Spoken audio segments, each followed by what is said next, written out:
बुध और महेश के नाम से भी जाना जाता है, हिंदू धर्म के प्रमुख देवताओं में से एक है। वे त्रिमूर्ति में से एक है और सृष्टि, पालन और संहार के संतुलन के लिए जिम्मेदार है।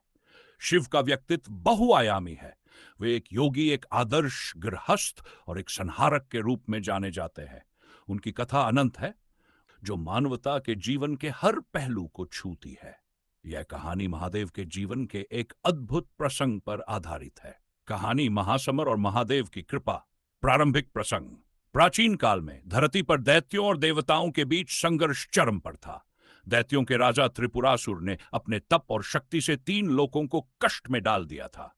उसने 3 स्वर्ण, रजत और लोहे के नगर बनाए, जिन्हें त्रिपुर के नाम से जाना गया। त्रिपुरासुर ने ब्रह्मा जी से वरदान प्राप्त किया था कि उसका विनाश केवल वही कर सकता है जो तीनों लोकों को एक ही तीर से भेद सके। इस वरदान के कारण वह अजेय बन गया।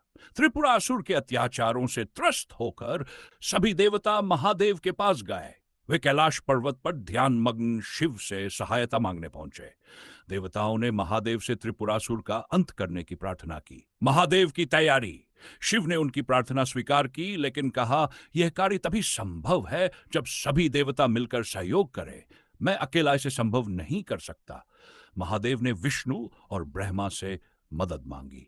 ब्रह्मा ने रथ का निर्माण किया, जिसमें पृथ्वी रथ थी, सूर्य और चंद्रमा पहिए थे और मेरु पर्वत धनुष था। विष्णु ने धनुष की डोरी बनाई और शिव ने स्वयं पिनाक धनुष उठाया। सभी देवताओं ने अपनी शक्तियों को मिलाकर उस रथ को संचालित किया। त्रिपुरासुर का संहार। महासमर का दिन आया। त्रिपुरासुर ने अपनी शक्ति का प्रदर्शन करते हुए देवताओं को चुनौती दी। जैसे ही शिव ने धनुष उठाया, त्रिपुरासुर ने अपने नगरों को विभिन्न दिशाओं में गति देना शुरू कर दिया।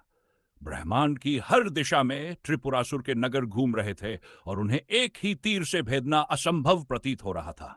शिव ने अपनी ध्यान शक्ति से सभी नगरों की गति को एक ही क्षण में स्थिर कर दिया।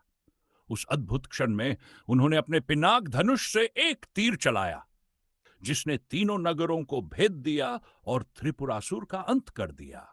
इस महासमर के बाद शिव ने सभी देवताओं को संदेश दिया कि शक्ति का उपयोग केवल धर्म और लोक कल्याण के लिए होना चाहिए। उन्होंने कहा, अत्याचार और अहंकार का अंत निश्चित है। सच्चा विजेता वही है जो अपने भीतर के विकारों को जीत सके। महादेव का व्यक्तित्व और सीख। महादेव केवल संहार के देवता नहीं है, वे करुणा, क्षमा और प्रेम के प्रतीक भी है।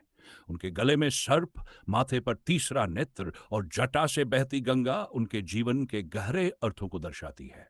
उनका व्यक्तित्व हमें सिखा त्याग और तपस्या। शिव का जीवन सरलता और तप का प्रतीक है। वे हमें सिखाते हैं कि आंतरिक शांति के लिए भौतिक सुखों का त्याग आवश्यक है। धैर्य और क्षमा।